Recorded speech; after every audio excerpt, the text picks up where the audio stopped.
wangu mkubwa kwa wafugaji wenzangu ama kwa mtu yeyote mwenye ndoto ya kutaka kuingia kwenye ufugaji, huwezi kuepuka gharama za uwekezaji kwenye miundombinu ya ufugaji, kwa sababu kumfuga kuku tu kwa maana ya kumlisha chakula ni kazi rahisi sana, lakini kutengeneza miundombinu ya kumfanya kuku wako aweze kuishi maisha endelevu, hiyo ndio changamoto kubwa, na hapo ndipo pana gharama kubwa.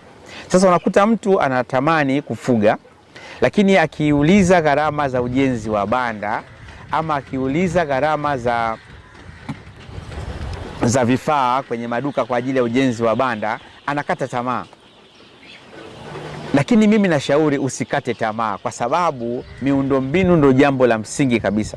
Hata kama utatumia gharama za milioni 3, milioni 4 kwa kujenga banda la kuku 500, hilo banda la kuku 500 linaweza likaishi kwa miaka 3 mpaka 4.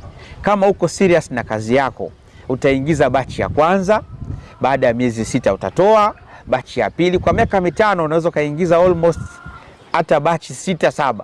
Gharama za ujenzi wa banda lako zitarudi na faida utaiona.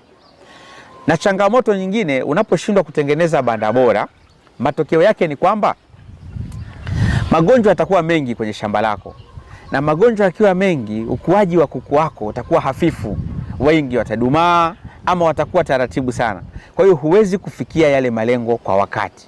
Ni ushauri wangu, tusiogope, tujitoe, tuwekeze kwenye miundombinu ili kupata matokeo bora.